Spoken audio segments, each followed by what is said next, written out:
Muito bom dia, bom dia, bom dia. Nós estamos aqui hoje, dia 17 de junho de 2020. Vamos que vamos, gente. Vamos que vamos. O dólarzinho subiu danado. O dólar foi para 5,23 ontem. Meu Jesusinho, olha que a bolsa subiu. Parece que tá voltando naquele negócio chato que a gente não gosta muito, hein? Bolsa subir e dólar subir. Quando acontece isso daí me dá até calafrio. Ai, Jesus. Ontem a bolsa subiu 1,2%, ela deu uma queda boa, né, acompanhando as ações internacionais.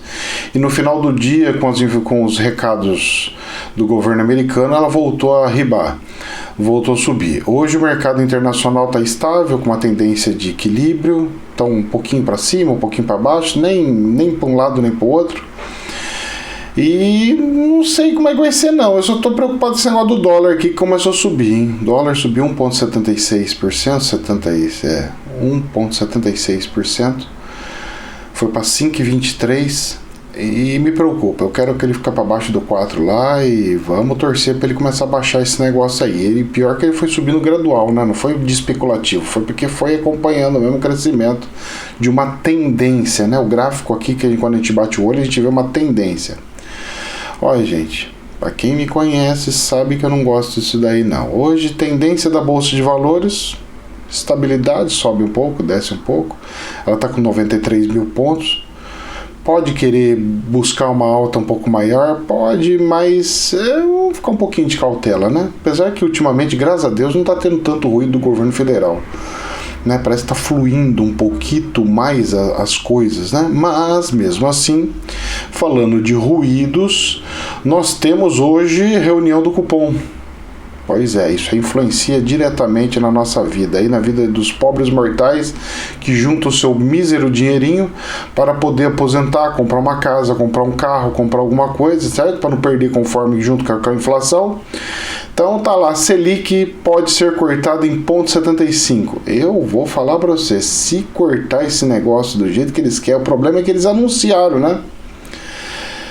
Eu não vejo com bons olhos isso aí não. Eles falam que melhora o mercado. Não, isso aí melhora para quando é mercado americano, coisa do gênero. Aqui no brasileiro, cara, o brasileiro precisa de uma coisa que renda a inflação, para ele não perder a inflação. O brasileiro já tomou tanto nariz com inflação. O brasileiro já perdeu tanto dinheiro com inflação. Pô, a gente não pode voltar esse negócio de inflação de novo, gente. Isso é muita sacanagem. Economistas estão praticamente... Deixa eu ver a matéria de quem que é, da Infomoney. Os economistas estão praticamente unânimes na decisão e esperam por sinalização sobre novos cortes ou fim do ciclo. Espero que seja o fim do ciclo. Falam, não, deixa quieto aí, que não tá muito coisa, tá? Espero. Porque as ações já reagiram. Eu espero que a consciência deles seja assim, olha, as ações já reagiram, já subiram bem, já estão se fortalecendo, não vão mexer na Selic não. Espero, mas do fundo do coração isso. Mas do fundo do coração isso daí.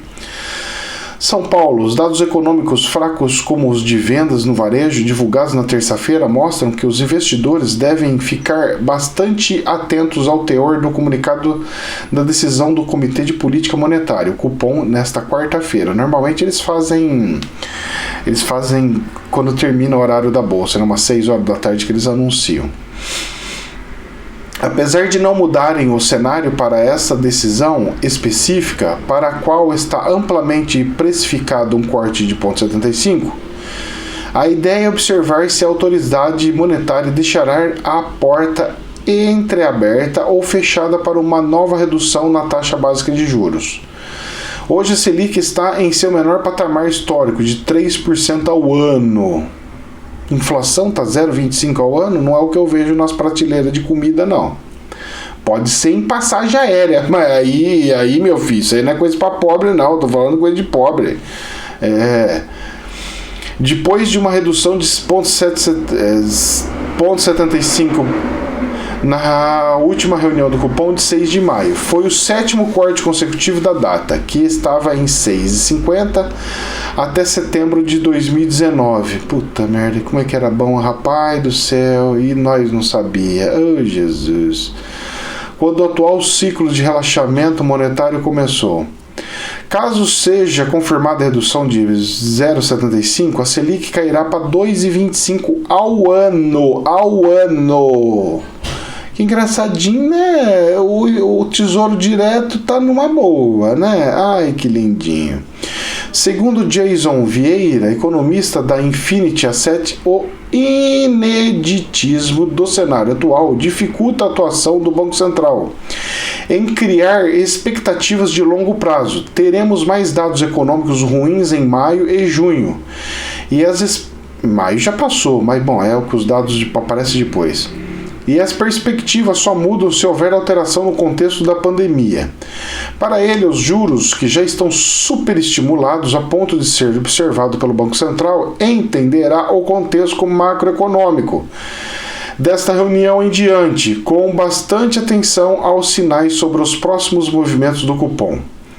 Eventualmente, será necessário revisar os instrumentos que eles têm de política monetária para reverter o cenário atual.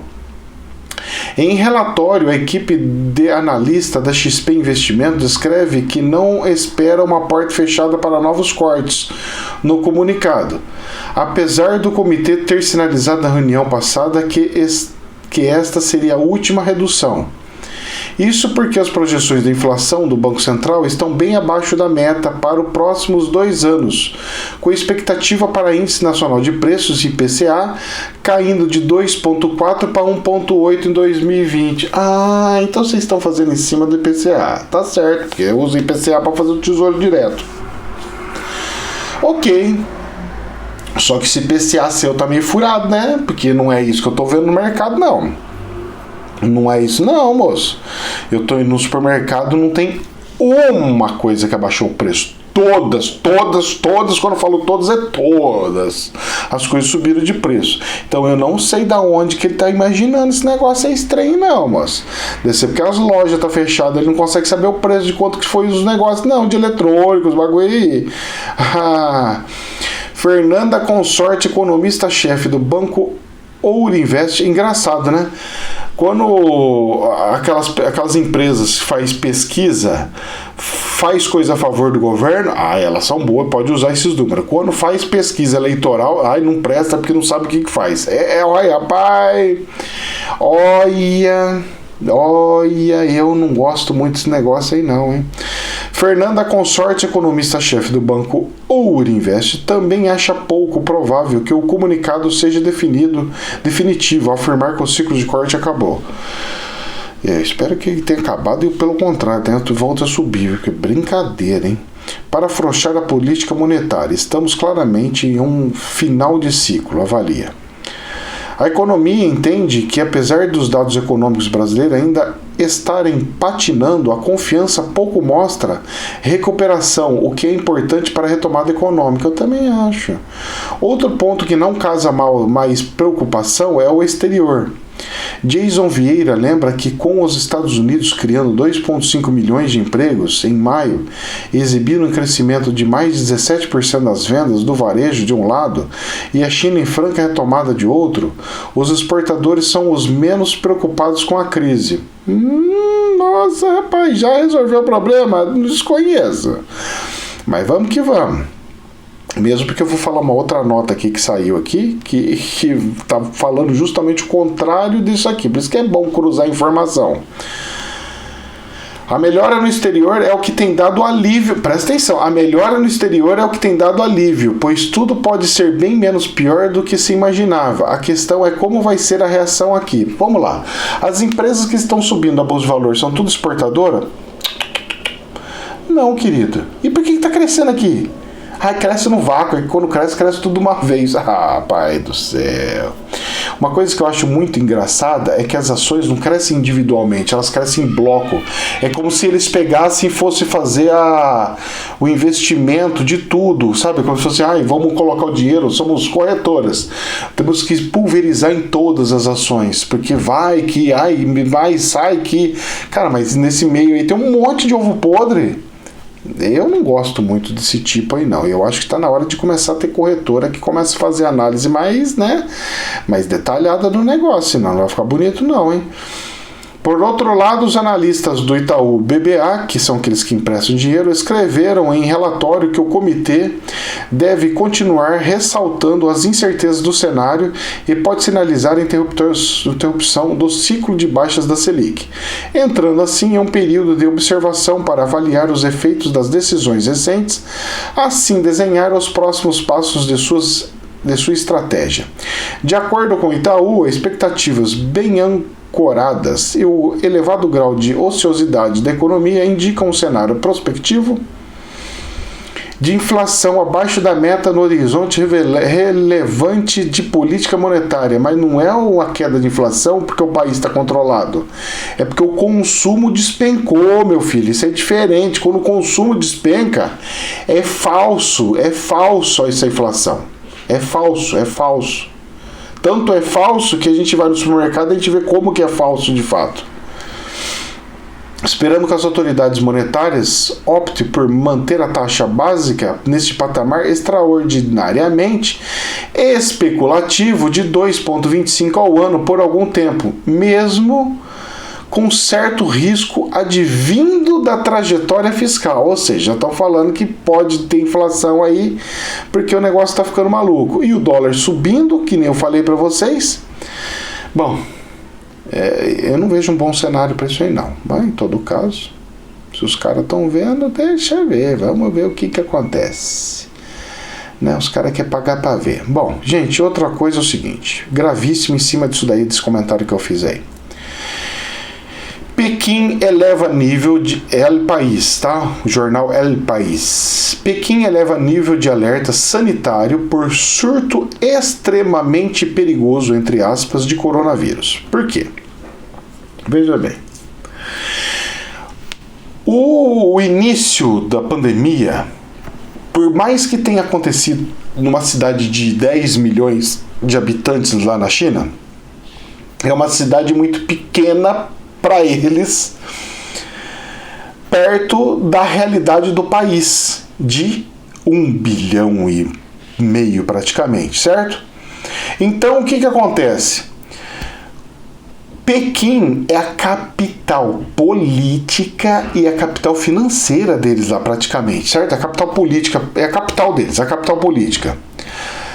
Chegando na capital política, pode afetar políticos, pode morrer políticos, pode afetar uma população gigantesca, aonde mais tem concentração de voos indo e partindo, é igual capital, grandes capital no Brasil. Aí a capital de São Paulo é uma capital financeira, lá também como. Então, é muita gente. Então, o poder de alastro é muito grande. E lá em Wuhan, quando aconteceu, o governo pegou e fechou a cidade. Ele lacrou a cidade até o vírus morrer. Então ele fala assim, lacra tudo, ninguém sai de tudo, porque a gente sabe que depois de 40 dias o vírus morre. Deu os 40 dias, pode sair todo mundo, porque agora ninguém está incubando o vírus em lugar nenhum. O vírus só onde ele estivesse na rua, onde tivesse, ele está morto. E aí voltou ao normal, foi o que eles fizeram e deu certo. Agora no Brasil não teve como, foi vindo. Veio gente para São Paulo, foi gente para Brasília, foi gente para o Sul, foi gente para o Rio, foi gente para Minas, foi gente para tudo quanto era lugar. Os aviões foi chegando e trazendo tudo quanto era lugar. Então nós não tivemos como fazer. Os Estados Unidos não teve como fazer. Lá teve. Só que é o seguinte, chegou em Pequim. Como que você vai fechar uma cidade que é de milhões e milhões e milhões de habitantes? É a mesma coisa, eu preciso fechar o Brasil num estado assim onde tem fronteira, onde o povo vai querer sair e andar, porque os preços vão subir, vai ser oportunidade para o cara comprar e vender algum produto, a área territorial é muito grande. Cara, é impossível. Presta atenção numa coisa. Se pegar Pequim igual pegou Wuhan, e se vier aviãozinho, a China está lascada. A China está lascada se pegar Pequim. O planeta pode não estar tanto. Por quê? porque já está fechadas as fronteiras de aviões de idas e vindas para um lugar para o outro. Mas lá e a região, rapaz, todo mundo, eu falo uma coisa para as pessoas falam, falo, olha, todo mundo não gostaria que a China tivesse tantos poderes, né? Só que é o seguinte, se a China quebra as pernas, o Brasil toma no nariz. Porque o maior consumidor nosso do Brasil, o maior consumidor, ele é a China, gente. Então nossa balança comercial, ela dá uma arregaçada nervosa. Então a gente tem que ficar muito atento. Isso aqui é para ficar muito atento, muito atento. E espiritualmente eu acho que vai espalhar. Por quê? Porque precisa reduzir a população do planeta pelo projeto Regeneração, né? Da espiritualidade, que precisa diminuir a população. E os caras estão mantendo a população e o plano espiritual vai ter que fazer alguma coisa para fazer acontecer. Vamos ver as cenas do próximo capítulo. Mesmo porque tá juntando um monte de coisa, né? Tá juntando energia, né? Porque um monte de gente tá jogando praga em cima deles, jogando energia. Vocês acham que não funciona? Ah, mas funciona, hein?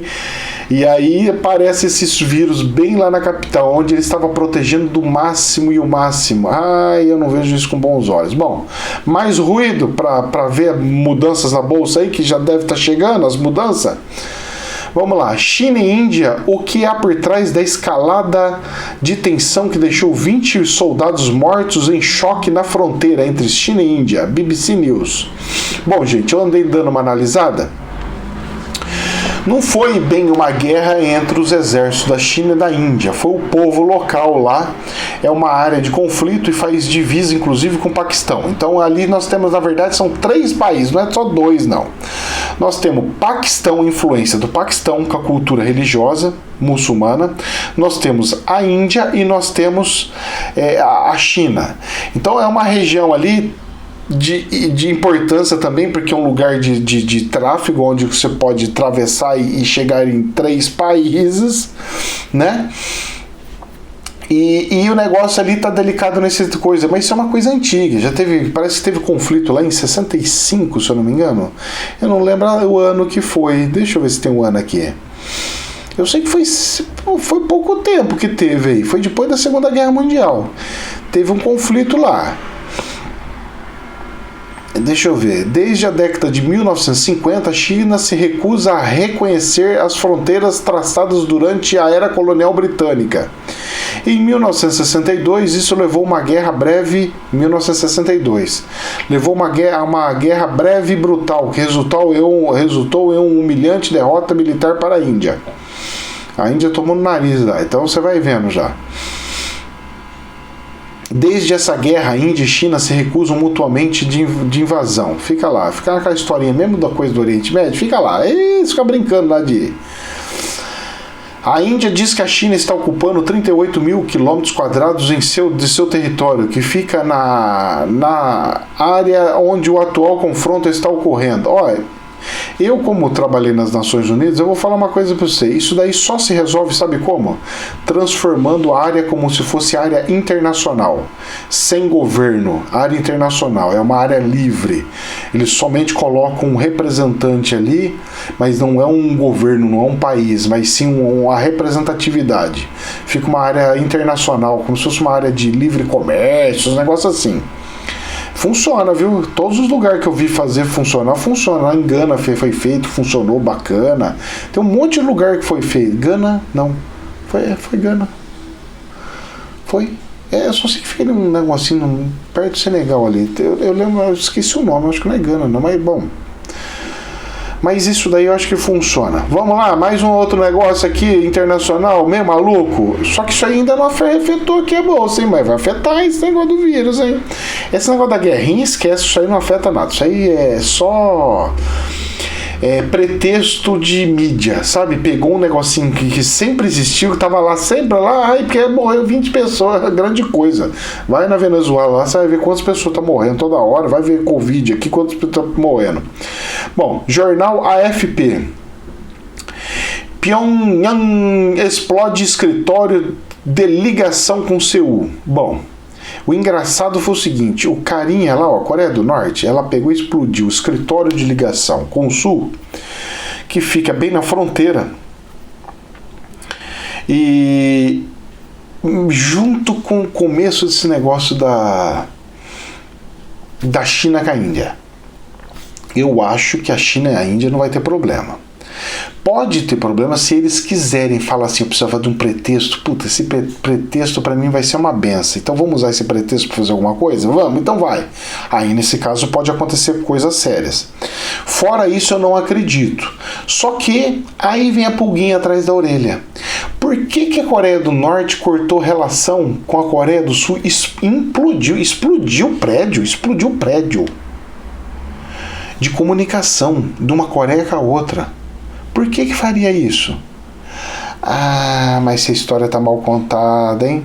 Nós vamos ver alguma coisinha aí, cenas do próximo capítulo chegando. Gente, jamais a verdade absoluta, que Deus abençoe, namastê.